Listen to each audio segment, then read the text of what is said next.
Thank you very much. Over the last couple of days, we've been giving you the facts about uterine fibroids and how they disproportionately impact Black women. In the final part of our three-part series, we're putting a face to the diagnosis, actually two faces. Two of my colleagues here on the Eyewitness Morning News shared their intimate stories. Okay, April's with us today, our traffic reporter, you all know her, and then Whitney behind the scenes. Whitney Patterson is one of our producers, and both of you guys have had to have surgery for fibroids. So first of all, let's talk a little bit. Go on back. Yours was a family history case, so it was something you were looking out for. Yeah, my mom had fibroids when I was in college, and she had them removed. She had 14 of them. The largest one was the size of a grapefruit. Insane. I started getting monitored at a very early age, and I would get ultrasounds yearly during my gyno appointments. And in 2017, I found out that I had a very small fibroid, and then it ended up growing. Obviously, in 2020, I had to get it removed. I ended up having 4 of them.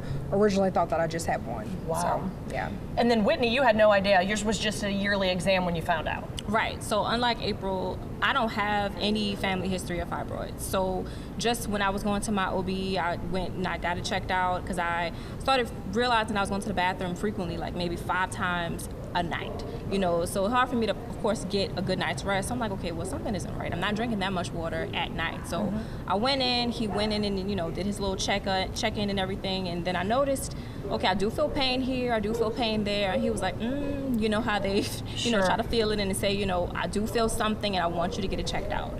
So I was like, well, what is it? And he was like, well, it feels like a fibroid. And of course, he went into the details about what a fibroid is. Did you know what it was? No. Wow. So he described it as a tumor. So it was maybe about 6 months, no, it was about a month before I actually went and got my surgery when I found out it was like a golf ball size. Wow, so and was it just one? Just one. Okay. Thank God for that. But and you were able to do it robotically. Tell us a little bit about the surgery and the time to recuperate as well. Right. So I got mine done laparoscopically, and of course this sounds like a foreign language to me. I had no idea what that meant. So she said, you know, we're going to use robots. So I'll be in the room with, you know, the other doctors, and I'm going to be behind robots. So I won't be cutting you open like a traditional, you know, situation, like as you would normally. So I right now have 5 incisions across my stomach. Some of them have keloid. So I'm gonna have like these scars on my stomach probably for the rest of my life, depending on if I get it removed surgically or, you know. But yeah, I got it done laparoscopically, and it lasted maybe I think 45 minutes I was under. Wow. So it wasn't very long, and the downtime was maybe about 2 weeks. So, yeah. Wow, and unfortunately, April, you weren't so fortunate. That would have been lovely in a perfect world. No, obviously, most of you guys know I was out of work for 3 months. So I had complications, a lot of fluid buildup and retention. Because you didn't do it robotically. I did not do it robotically. After 10 centimeters, it's right on the edge where it is probably a little bit unsafe for you to remove it robotically just because the fibroid is a little bit larger. And I was right on the edge. And unfortunately, since I got the fibroid removed, I have to now have C-sections for all of my future pregnancies. So I was like, well, you might as well just go in and do it the traditional way. So I do have a small bikini cut C-section scar. Originally, I saw 1 on the MRI and ultrasound, and that was the entire time. And then when the doctor went in, she ended up finding 3 additional ones. But my largest one was the size of a grapefruit, so big that it was covering the other 3, which were significantly smaller. I lost 1 liter of blood, almost had to get a blood transfusion. It was very scary and intense, but obviously I was in Dr. Gillespie's hands. She's amazing, and she did a fantastic job. And I mean, you mentioned scary. Fibroids are something that could come back, so that must just be so hard emotionally every time you go to the doctor wondering, did they come back?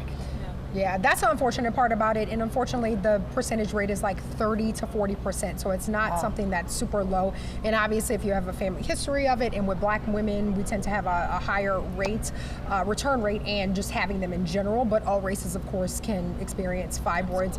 It's scary, and so you may think that you're going to go through this in your 20s and 30s, and then maybe again in your 40s or possibly 50s. So my mom actually has fibroids again, but she is opting, you know, as of right now, not to remove them because they're not causing her a huge amount of pain. Obviously, I'm concerned because I haven't had kids yet, and it's something that if they come back before I do, that I need to cross that bridge when I get to it. But definitely once you experience this, monitoring them is obviously key with your gynecologist and just physician team in general.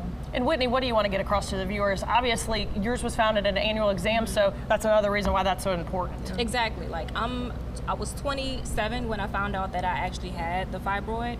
So I think the woman should definitely make it her responsibility. Women should make it their responsibility to make sure that they're going to see their doctors annually. And if there is any issue, any question, definitely ask your doctor so that you get it out the way now and move forward with your life. Guys, thank you so much for sharing your story with us. Thank you. Yeah, Whitney and April, thank you so much, and seeing those pictures and knowing you guys, it just really puts it all into perspective. That does wrap up our three-part series. You can find this installment as well as the other two stories on our website, WWL-TV.com. Just click on the Morning Show tab.